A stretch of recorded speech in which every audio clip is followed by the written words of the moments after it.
শীত গ্রীষ্ম বর্ষা বাচ্চা কিংবা বয়স্ক যাই হোক না কেন, যদি নিরামিষ দিনের জন্য ব্রেকফাস্টের চিন্তা ভাবনা করছেন, তাহলে আজকের রেসিপিটা আপনারা কিন্তু একবার বানিয়ে দেখতে পারেন।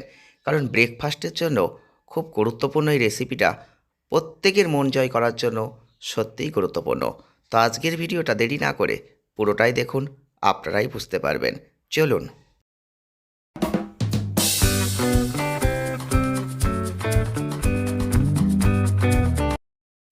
তো ব্রেকফাস্টে রেসিপিটা বানানোর জন্য যেটা আমাকে জোগাড় করতে হবে সেটা হচ্ছে পাউরুটি। আর এখানে পিস পাউরুটি হলে ভালো হয়, আর তার সাথে কিন্তু একটা বাটার। এই দুটো জিনিস হলেই কিন্তু এই রেসিপিটা বানানো হয়ে যাবে।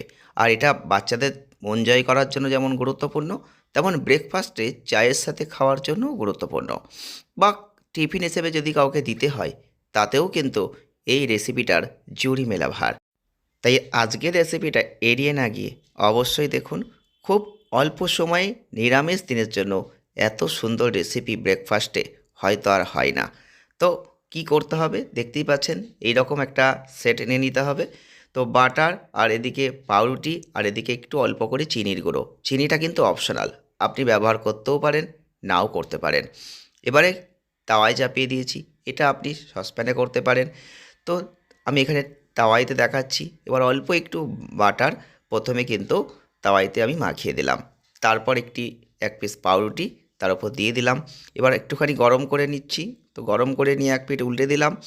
এইবারে কিন্তু আপনারা দেখতে পাচ্ছেন আরেকটু বাটার নিয়ে ভালো করে মাখিয়ে দেবো ওপরটায়।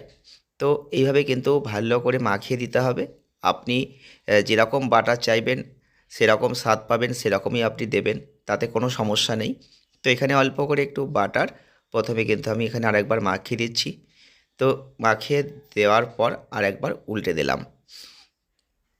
তো আপনি এখানে এক পিস করেও করতে পারেন, তাতে কোনো সমস্যা নেই, কিন্তু 2 পিস করে করলে জিনিসটার স্বাদটা আরও দারুণ হবে। এবারে এক পিঠে একটু অল্প করে চিনির গুঁড়ো দিয়ে তার ওপর কিন্তু আর এক পিস পাউরুটি এখানে দিয়ে দিলাম।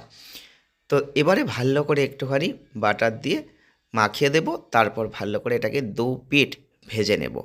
তাহলেই কিন্তু এই রেসিপিটা একদম রেডি।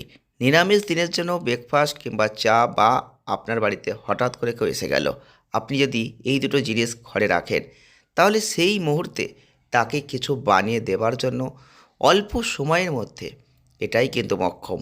তো অবশ্যই এই মক্ষম জিনিসটা আপনি অবশ্যই বানাতে পারেন, বা বাচ্চাদের কিন্তু খুব মনোযোগী এই জিনিসটা হবে যদি টিফিনে দিতে পারেন। তো টিফিনে অনেক কিছু দেওয়ার চিন্তা ভাবনা করেন, কিন্তু কি দেবো বুঝতে পারেন না।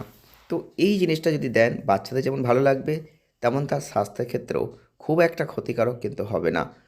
তো হয়ে গেল। এইভাবেই কিন্তু আমরা সব বানিয়ে নেব। তো দেখতে পাচ্ছেন আমরা এখানে 3টে সেট করে নিয়েছি, এরকমভাবে বানিয়ে নিয়েছি। তো আপনারাও কিন্তু এইভাবে আপনার প্রয়োজনীয় অনুযায়ী আপনারা কিন্তু সেটটা তৈরি করে নেবেন। তো এইভাবে সেট আমাদের তৈরি হয়ে গেছে। এবারে কিন্তু আমি আপনাদের দেখাবো কতটা সফট হয়েছে, কতটা নরম, যেখানে কারোর খেতে কোনো সমস্যা হবে না। যদি এটা বয়স্ক বৃদ্ধ বা বৃদ্ধা হয়ে থাকেন তাদেরও সমস্যা হবে না। দেখতেই পাচ্ছেন কতটা সফট। আমি জাস্ট আপনাদের এটাকে ছিঁড়ে দেখাচ্ছি, এটা কতটা সফট আশা করি এবার বুঝতে পারছেন। তো এইরকম কিন্তু সফট হবে জিনিসটা। তাই জন্য আপনারা অবশ্যই আর দেরি না করে যদি মনে করেন এরকমভাবে কিন্তু বানিয়ে আপনারা অবশ্যই নিরামিষ ব্রেকফাস্টে ব্যবহার করতে পারেন। আর ভিডিওটি ভালো লাগলে একটা লাইক করবেন, শেয়ার করবেন, চ্যানেলটিকে সাবস্ক্রাইব করবেন। দারুণ স্বাদ হয়েছে কিন্তু এটা। অবশ্যই সঙ্গে থাকবেন। দেখা হবে নেক্সট ভিডিওয়। ওকে, ধন্যবাদ।